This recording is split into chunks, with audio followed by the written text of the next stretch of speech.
എന്നെ പൊന്നും മക്കളെ, ആദ്യമേ ചത്ത് പിന്നെയും വന്ന് ഇവന്റിൽ ഇറങ്ങുമ്പോൾ കിട്ടുന്നൊരു സുഖം. ആ ഇവന്റിൽ ഇറങ്ങിയപ്പോൾ നമ്മുടെ ചങ്ങായി ഒരുത്താൻ തീർത്തേക്കണം. ഒന്നും നോക്കിയില്ല, അവന് ഊമ്പ് വെച്ചൊരു കീച്ചു കൊടുത്ത്. പിന്നെ കുറച്ച് കഴിഞ്ഞപ്പോൾ നമ്മുടെ ചങ്ങായി എന്തൊരു ചെയ്ത്, അവനൊരു പെട്ടി അങ്ങ് തുറന്നപ്പോൾ ആണ്ടടാ ചുവന്ന മഷീൽ ഇതേ വരുന്നൊരു ഇനിമി. പിന്നെ ഒന്നും നോക്കിയില്ല, ഊമ്പ് വെച്ചിട്ട് അവനും കൊടുത്തു വരണം പെട്ടക്കെട്ടങ്ങട്ട്. എന്നിട്ട് അവൻ്റെ കഴപ്പം തീർത്ത് അവനെയും കൊന്ന് തീർത്ത് നമ്മളിങ്ങനെ അവൻ്റെ ലോട്ടും പെറുക്കിയിരിക്കും.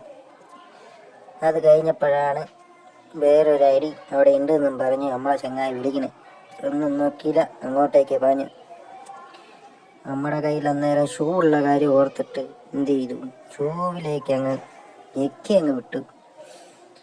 അവിടെ മേലെ നിന്ന് അതിൻ്റെ മുകളിലുള്ളവരെ അടിക്കാന്ന് വിചാരിച്ച് ഇങ്ങനെ നിൽക്കുമ്പോൾ ഉണ്ടാടാ അവിടെ ബോംബൊക്കെ ഇട്ട് പൊട്ടിക്കണം. അവിടെ ഞാൻ ആരെയും കണ്ടില്ല. അങ്ങനെ ഇരിക്കുമ്പോൾ അതേ വണ്ടിയിലും വരുന്ന രണ്ട് പുണ്ടകൾ. ഒന്നും നോക്കിയില്ല, ഏക്കേമ്പിച്ച് അവരുടെ കണ്ടക്കടാകെ അങ്ങ് തീർത്തു വിട്ടു. ഒരു സുഖം എന്താലേ.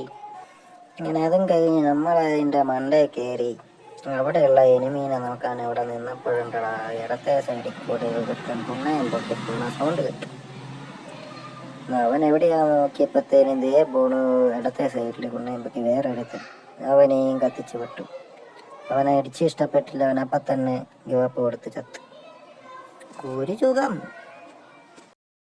അങ്ങനെ ഒരുപാട് തെരച്ചിലിൻ്റെ ശേഷം നമ്മുടെ ചങ്ങായിമാരെ അടിച്ചു വീഴ്ത്തിയ രണ്ടുപേര് ഫോണിലേക്ക് കയറാൻ വേണ്ടി കഷ്ടപ്പെടുന്നു. അവനാണെങ്കിൽ വാണവും വിട്ടു ഇതേ പോണു. ഒന്നും നോക്കിയില്ല, അവനും കൊടുത്തൊരു കിച്ച്. അവൻ്റെ ടീമാറ്റിൻ്റെ കില്ലും കിട്ടി. ചാവട്ട മയിലുകളൊക്കെ.